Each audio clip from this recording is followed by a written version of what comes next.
Hola a todos. Qué gusto darles la bienvenida a este análisis profundo. Cómo esa vulnerabilidad interna se manifiesta hacia afuera, especialmente en entornos de altísima presión como lo es la docencia. Vamos a conectar teorías del comportamiento humano con investigación clínica completamente real para entender qué pasa por la mente cuando, literalmente, nos quedamos indefensas. Va a ser un recorrido interesantísimo, desde lo más íntimo del individuo hasta el impacto real en un aula llena de estudiantes. Así que, vamos a empezar. Para arrancar con esta explicación, creo que esta es la pregunta más provocativa que debemos hacernos hoy. ¿Por qué ocultamos quiénes somos realmente? El comportamiento humano es, sin duda, un misterio enorme. Pero la literatura psicológica que estamos analizando nos sugiere algo increíble. Resulta que no nacemos ocultando nuestra esencia. De hecho, es todo lo contrario. Sin embargo, ciertas experiencias tempranas, que son casi universales para todos nosotros, nos obligan a crear barreras, nos fuerzan a esconder nuestro verdadero ser simplemente para poder sobrevivir emocionalmente en nuestro entorno. Pasemos entonces a la sección 1, las heridas del alma. Bien, vamos a profundizar en esto. Todos llegamos a este mundo con una alegría natural, con un deseo innato de ser nosotros mismos.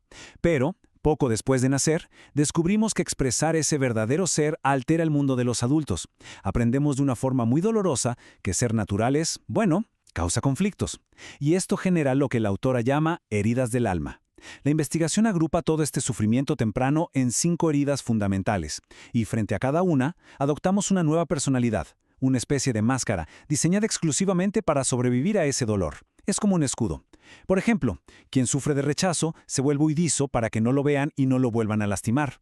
El abandono crea una máscara dependiente. La humillación genera un perfil masoquista emocional. La traición crea personalidades súper controladoras para que nadie los tome por sorpresa nunca más. Y finalmente, frente a la injusticia, levantamos la máscara de la rigidez. Ojo aquí, estas no son nuestras verdaderas personalidades, son puros mecanismos de supervivencia. Y esto nos lleva a la sección 2, las 5 máscaras protectoras. Entender cómo funcionan estas defensas es absolutamente crucial. El ego usa estas máscaras como una táctica militar, literalmente un escudo para proteger a la mente de volver a sentir la herida original. Es una evasión total. Y para entenderlo mejor, imaginen esta analogía tan poderosa. Pensemos que tenemos una herida profunda en la mano. En lugar de curarla, decimos, bueno, le pongo una venda gruesa y ya está. Pasa el tiempo, un día alguien se acerca con todo el cariño del mundo y sin querer nos toca esa mano vendada. Pegamos un grito de dolor y por supuesto nos enojamos y culpamos a esa persona por habernos lastimado. Pero pensémoslo un segundo, esa persona no tenía ninguna intención de hacer daño. La realidad que muchas veces no queremos aceptar es que el dolor viene de una herida que ya estaba ahí, una herida que es 100% nuestra responsabilidad sanar. Ahora, movámonos a la sección 3, la crisis del estrés laboral. Bueno, cambiemos un poco la perspectiva. Dejemos la mente interna y vayamos a la realidad de allá afuera. ¿Qué pasa cuando estas personas, con sus máscaras protectoras y sus manos vendadas, entran todos los días en entornos de altísima presión como lo es una escuela? Para entender esta crisis, necesitamos hacer una distinción muy importante basada en la investigación del estrés laboral. Fíjense que no todo el estrés es malo, para nada. Por un lado, tenemos el eustrés, que es este estrés positivo, súper necesario. Es como el motor que nos mantiene alertas, motivados y resolviendo problemas. Pero por otro lado está el distrés. Esto ocurre cuando las demandas de nuestro entorno simplemente aplastan nuestra capacidad de respuesta. Y es justo aquí, en esta zona de distrés, donde comienza el agotamiento de verdad, y donde esas delicadas máscaras psicológicas de las que hablábamos empiezan a romperse bajo el peso de la presión. Esto nos conecta directamente con la sección 4, el síndrome de burnout. Cuando ese distrés negativo no se maneja a tiempo y se vuelve crónico, especialmente en personas que trabajan todo el día con otras personas, llegamos a una condición clínica muchísimo más severa. Investigadores de primer nivel como Maslach y Pines lo definen clarísimo. Es el síndrome de burnout o síndrome de desgaste profesional. Para ponerlo en palabras simples, es cuando el educador se queda con el tanque emocional completamente vacío. Literalmente la persona se quema. Las exigencias constantes agotan tanto la energía que se vuelve imposible alcanzar las metas profesionales.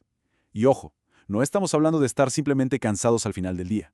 Es una desconexión profunda de tu propósito laboral y trae consecuencias físicas, psicológicas y sociales de verdad muy graves. Ahora, lo que resulta verdaderamente fascinante de esta información es cómo se unen magistralmente las dos partes de nuestra investigación. Vamos a conectar las dimensiones clínicas del burnout con las máscaras psicológicas que vimos al inicio. Miren, por ejemplo, el agotamiento emocional, dolores de cabeza, insomnio. En términos psicológicos, es simplemente el ego quedándose sin gasolina para mantener la máscara. Luego tenemos la despersonalización, ese comportamiento frío y distante hacia los estudiantes. Esta es la máscara profesional definitiva. Básicamente la mente decide que la única forma de no sufrir es apagar la empatía por completo. Y por último, la falta de realización personal. ¿Qué es esto? Pues no es más que la vieja herida de incompetencia o rechazo flotando de nuevo a la superficie en forma de baja autoestima en el trabajo. Es como un rompecabezas que encaja a la perfección. Avancemos a la sección 5. El impacto en el aula. Llegó el momento de bajar todas estas teorías abstractas a una realidad que nadie puede negar. Para ver exactamente cómo se ve esto en el día a día, tenemos evidencia concreta de un estudio académico interesantísimo.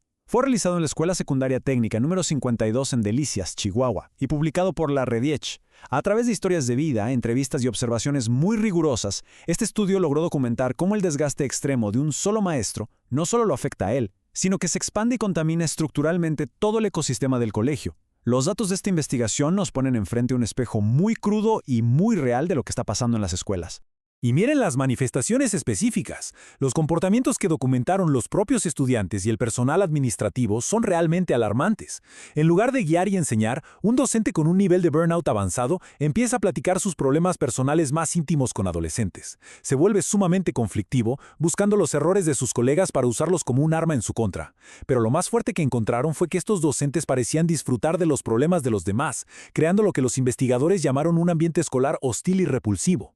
Aquí es donde vemos, con una claridad impresionante, cómo ese dolor interno que no se resolvió, esa herida detrás de la máscara, termina saliendo y convirtiéndose en un comportamiento profundamente tóxico que daña el aprendizaje de los jóvenes. Pasemos a nuestra última parte. Sección 6. Sanar para enseñar. Habiendo visto el diagnóstico y la evidencia, tenemos que hablar de soluciones, por supuesto. El tratamiento para este nivel de crisis laboral no es simplemente pedir que cambie el sistema o la escuela, requiere mirar hacia adentro.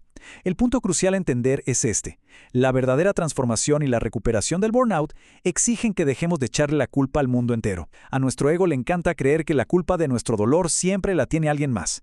Pero sanar de verdad significa soltar esa evasión. Significa observar nuestro propio dolor y lo que hacemos a causa de ese dolor con muchísima compasión y autoperdón. Hay que entender que esa actitud defensiva y hostil no es la esencia del maestro, sino simplemente una respuesta automática a un dolor que nadie ha atendido. Y para cerrar esta explicación, creo que todos deberíamos llevarnos esta reflexión fundamental sobre nuestra dinámica profesional. Si la educación realmente se trata de conectar, de tener empatía y de inspirar genuinamente, nos topamos con pared si no resolvemos esto primero. No podemos guiar a las mentes jóvenes hacia la resiliencia y el crecimiento si nosotros seguimos operando en modo de supervivencia, escondidos detrás de una venda en el alma. La sanación personal ya no puede verse como un lujo o un pasatiempo para el bienestar individual. Emerge como el requisito profesional más indispensable si queremos tener un impacto real y positivo en la vida de los demás. Definitivamente un concepto poderoso para cuestionarnos hoy.